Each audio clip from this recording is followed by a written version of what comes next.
Hello বন্ধুরা, আজকে আমি ইলিশ মাছের মাথা আর কাঁঠালের দানা দিয়ে গাঠি কচুর তরকারি করব। আমি ইলিশ মাছের মাথাটাকে এই দু টুকরো করে এর মধ্যে নুন হলুদ মেখে রেখেছি, আর গাঠিটাকে আমি ছোট ছোট করে কেটে নিয়েছি। যেহেতু গাঠি সেদ্ধ করলে হড়হড় করে, সেই জন্য আমি কিন্তু গাঠি সেদ্ধ করব না, গাঠিটাকে আমি ফ্রাই করে নেব। তেল বসিয়ে দিয়েছি, এবারে মাছের মাথাগুলো ভেজে নিচ্ছি। এই যে দেখো, আমি মাছের মাথাটাকে ভেজে নিয়েছি। এবার আমি এই তেলের মধ্যেই জিরে ফোড়ন দিলাম আর একটা শুকনো লঙ্কা দিলাম। এবার আমি গাঠিটা দিয়ে দিচ্ছি। পরিমাণ মতো নুন দিলাম আর একটু হলুদ দিলাম।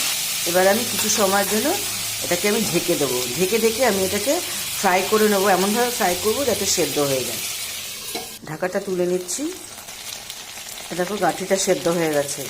আর একটু হলুদ দিলাম, এটা জিরে আর ধনের গুঁড়ো, লঙ্কার গুঁড়ো দিলাম, আর একটু আদা পেস্ট দিলাম। জল দিচ্ছি মশলাটা কষানোর জন্য। মশলাটা ভালো করে কষানো হয়ে গেছে, এবার আমি পরিমাণ মতো জল দিচ্ছি। এবার মাছের মাথাটাও দিয়ে দিচ্ছি। এবার আমি এর মধ্যে অল্প একটু চিনি দিচ্ছি। এবার একটু গরম মশলার গুঁড়ো দিচ্ছি। ইলিশ মাছের মাথা আর কাঁঠালের দানা দিয়ে গাঠি রেডি হয়ে গেছে। এবার আমি নামিয়ে ফেলছি। এই যে দেখো, গাঠিটা রেডি হয়ে গেছে। গরম গরম খেতে কিন্তু দারুণ লাগে। তোমরা এভাবে বানিও, আর কেমন লাগলো সেটা অবশ্যই কমেন্ট করে জানাবে। হ্যালো বন্ধুরা, আজকে আমি ইলিশ মাছের মাথা আর কাঁঠালের দানা দিয়ে গাঠি কচুর তরকারি করব।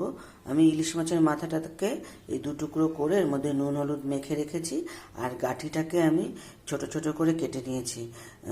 যেহেতু গাঠি সেদ্ধ করলে হড়হড় করে, সেই জন্য আমি কিন্তু গাঠি সেদ্ধ করব না, গাঠিটাকে আমি ফ্রাই করে নেব। তেল বসিয়ে দিয়েছি, এবারে মাছের মাথাগুলো ভেজে নিচ্ছি। এই যে দেখো, আমি মাছের মাথাটাকে ভেজে নিয়েছি। এবার আমি এই তেলের মধ্যেই জিরে ফোড়ন দিলাম আর একটা শুকনো লঙ্কা দিলাম। এবার আমি গাঠিটা দিয়ে দিচ্ছি। পরিমাণ মতো নুন দিলাম আর একটু হলুদ দিলাম। এবার আমি কিছু সময়ের জন্য এটাকে আমি ঢেকে দেবো। ঢেকে আমি এটাকে ফ্রাই করে নেবো, এমনভাবে ফ্রাই করবো যাতে সেদ্ধ হয়ে যায়। ঢাকাটা তুলে নিচ্ছি। দেখো, গাঠিটা সেদ্ধ হয়ে গেছে।